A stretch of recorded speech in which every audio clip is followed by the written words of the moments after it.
Mazhab Asy'ariyah membentuk sebuah mazhab baru yang berbeda dengan mazhabnya kaum salaf yang terdahulu sejak awal kali munculnya mereka, di mana Abul Hasan al-Asy'ari berpegang dengan cara dan metodenya Ibnu Qulab dalam membangun mazhab akidahnya.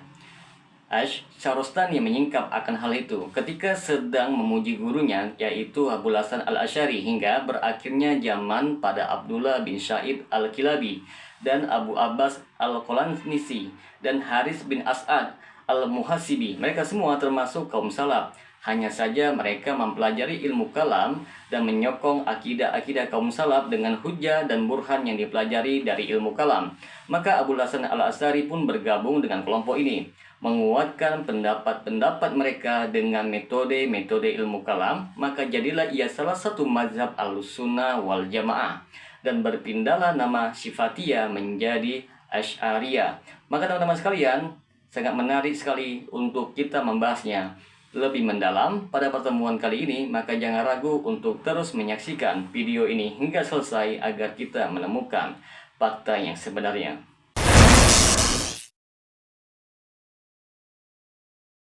Assalamualaikum warahmatullahi wabarakatuh. Berjumpa lagi dengan saya Rio Mulyadi di channel Manhaj Dakwah. Pada episode kali ini kita akan membahas tentang Asy'ariyah lebih mendalam.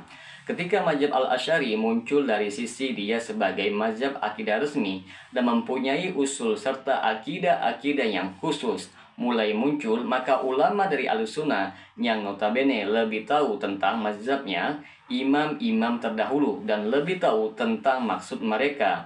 Mereka pun mulai mengambil sikap yang jelas dan menganggap Asy'ariyah termasuk firqah yang keluar dari Ahlussunnah wal Jamaah yang dijalankan oleh para sahabat, murid-murid mereka, dan orang-orang yang datang setelah mereka dari para imam yang banyak diikuti sebagai hasil dari biasnya kesalahan manhaj mereka dalam berakidah.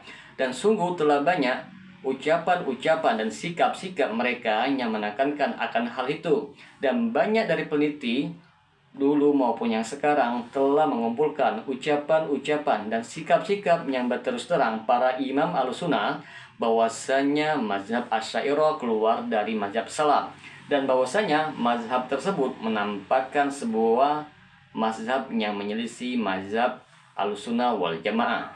Dan pintu ini belumlah sepenuhnya terbuka, akan tetapi ia sudah menjadi bukti yang kuat dan paling jelas dalam menguatkan klaim bahwasanya mazhab yang ditetapkan oleh para imam Ahlussunnah wal Jamaah bukanlah mazhab yang telah ditetapkan oleh ulama Asy'ariyah. Setiap dari keduanya berbeda dengan yang lain dan saling kontradiksi dengan jelas, dan perselisihan di antara keduanya bukanlah perselisihan secara lafaz, akan tetapi ia adalah perselisihan yang pokok dan dalam masalah metode, dan bahwasanya menetapkan kebenaran pada salah satu daripada keduanya mengharuskan batilnya yang lain. Mungkin bisa kita sebutkan secara global beberapa sikap terpenting yang diperdengungkan oleh ulama Asy'ariyah tentang berlepas dirinya mereka terhadap mazhab salaf yang telah ditetapkan oleh ulama Ahlussunnah wal Jamaah dalam beberapa perkara. Yang pertama, mereka menggelari al-hasyawiyah terhadap orang-orang yang menetapkan apa-apa yang telah ditetapkan oleh kaum salaf. Yang dimaksud dengan Hasyawiyah adalah manusia yang rendahan dan yang paling sedikit kedudukannya, lagi orang yang tidak mempunyai pemahaman dan pengetahuan yang baik.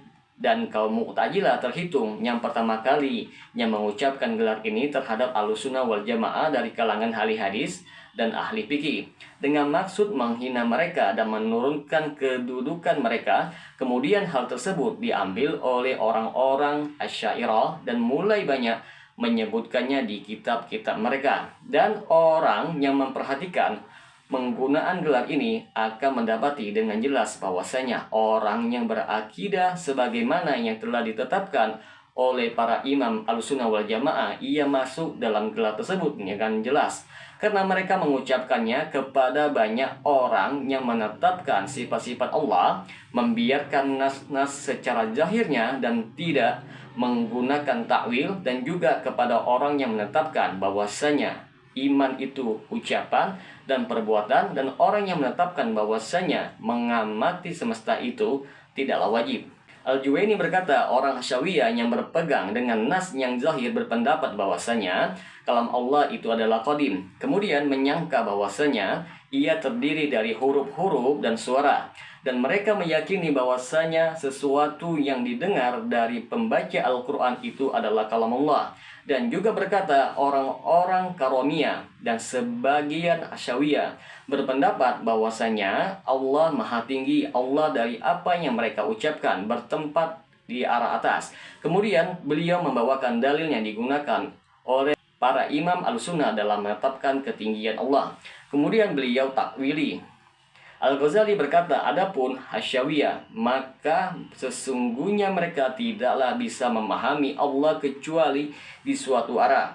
Maka mereka pun menetapkan arah untuk Allah Subhanahu wa taala hingga mengharuskan mereka secara otomatis berpaham tajsim. Al-Amidi berkata, dengan hal ini maka rusaklah ucapan kaum Hasyawiyah. Sesungguhnya iman itu pembenaran di dalam hati, mengucapkan dengan lisan dan beramal dengan anggota badan. Dan Al-Juwaini telah menyebutkan bahwasanya ucapan ini yang dihukumi rusak oleh Al-Amidi, ia adalah ucapan ahli hadis, akan tetapi kemudian Al-Juwaini mengatakan ia adalah batil. Ar-Raji berkata, setelah membawakan hujjah yang menunjukkan bahwa wajibnya memperhatikan semesta dalam menetapkan wujudnya Allah, menurutnya hal ini menunjukkan rusaknya ucapan kaum Hasyawiyah yang mengatakan pengetahuan terhadap Allah dan agama itu kami dapatkan dari Al-Quran dan As-Sunnah. Dan sungguh sangat banyak ucapan-ucapan para imam kaum Asy'ariyah tentang penyesatan mereka terhadap kaum Hasyawiyah, yaitu Ahlussunnah wal Jamaah, dan olokan serta ejekan mereka, dan mereka berselisih pendapat dalam pengkafiran mereka terhadap Ahlussunnah wal Jamaah menurut mereka yang disebut Hasyawiyah, yang mana ada dua pendapat yang masyhur di kalangan mereka.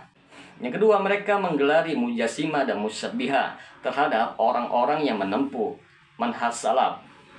Lafaz musyabbihah terhitung lafaz yang paling sering disebutkan di dalam kitab-kitab para imam kaum Asy'ariyah, dan biasanya gelar tersebut diucapkan secara mutlak untuk menyebut dua kelompok. Yang pertama, kaum musyabbihah yang sebenarnya, yaitu yang berterus terang dalam mentasbih dan menjadikan itu sebagai mazhabnya, seperti Muqatil bin Sulaiman, Hisham bin Hakam, Daud al-Jawaliki, dan selain mereka. Yang kedua, mujassimah yang tidak sebenarnya, yaitu kaum yang membiarkan nas-nas yang membicarakan masalah asma dan sifat sesuai dengan zahirnya dan menetapkan makna-makna yang ditunjukkan olehnya dengan menafikan penyerupaan, sebagaimana hal itu adalah mazhab yang ditetapkan oleh para imam Ahlussunnah wal Jamaah. Maka golongan yang ini menurut para imam kaum Asy'ariyah termasuk golongan kaum musyabbihah dan mujassimah. Maka siapa yang menetapkan ketinggian Allah, istiwa di atas aras, menetapkan bahwasanya Al-Quran adalah kalam Allah secara hakiki dan bahwasanya ia terdiri dari huruf dan suara, menetapkan turunnya Allah secara hakiki, menetapkan sifat-sifat jaitiyah Allah seperti wajah, dua tangan, kaki, dan lain-lainnya dengan tetap menafikan penyerupaan, maka ia terhitung sebagai kaum musyabbihah menurut Asy'ariyah. Al-Juwaini berkata ketika menjelaskan akidahnya kaum musyabbihah, dan kaum musyabbihah berpendapat bahwasanya Allah Maha Tinggi dari apa yang mereka ucapkan, berada di arah atas. As-Subuki berkata, sesungguhnya musibah besar dan mencengangkan adalah membiarkan nas sesuai zahirnya dan meyakini bahwasanya itulah maksudnya, dan bahwasanya hal itu tidaklah mustahil bagi Allah. Itulah ucapan mujassimah, para penyembah berhala, yang di dalam hatinya ada kesesatan yang mendorong mereka untuk mengikuti ayat-ayat mutasyabbihah dalam rangka mencari-cari fitnah. Semoga Allah melaknat mereka terus-menerus, dan satu persatu amat berani sekali mereka dalam berdusta, dan amat sedikit sekali pemahaman mereka terhadap kenyataan. Dan orang yang membaca kitab-kitab para imam Asy'ariyah akan mendapati mereka menyemati gelar musyabbihah kepada siapa saja yang menetapkan semua sifat-sifat Allah dan membiarkan sesuai nas, sesuai dengan zahirnya, meskipun ia telah menafikan penyerupaan dan menyerahkan kaifiahnya. Dan kamu akan mendapati di sebagian besar tempat yang mana mereka menyandarkan kepada musyabbihah, dan mujassimah itu sesuai dengan apa yang disebutkan dan ditetapkan di dalam kitab-kitab para imam Ahlussunnah wal Jamaah, di antaranya tambahan dari yang telah disebutkan di atas. Dan Ar-Razi berkata, kaum Musyabbihah berkata Allah berfirman, yang artinya, dan Tuhanmu datang dan para malaikat berbaris-baris. Quran Surah Al-Fajr ayat 22. Ini menunjukkan bahwasanya Allah Ta'ala hadir di tempat tersebut dan dihamparkan kepadanya orang-orang di hari kiamat secara berbaris-baris. Dan Ar-Razi juga berkata, kaum Musyabbihah berdalil dengan lafaz Al-Isra di surat yang telah berlalu, dan dengan lafaz Al-Inzal dalam surat ini bahwasanya Allah Ta'ala berada di arah atas. Dan sungguh telah banyak ucapan para imam kaum Asy'ariyah yang menguatkan kesesatan kaum Musyabbihah dan penyimpangan mereka, dan bahwasanya mereka telah keluar dari Al-Sunnah dan mereka berselisih akan kekafiran kaum Musyabbihah yang ada dua pendapat yang masyhur di kalangan mereka.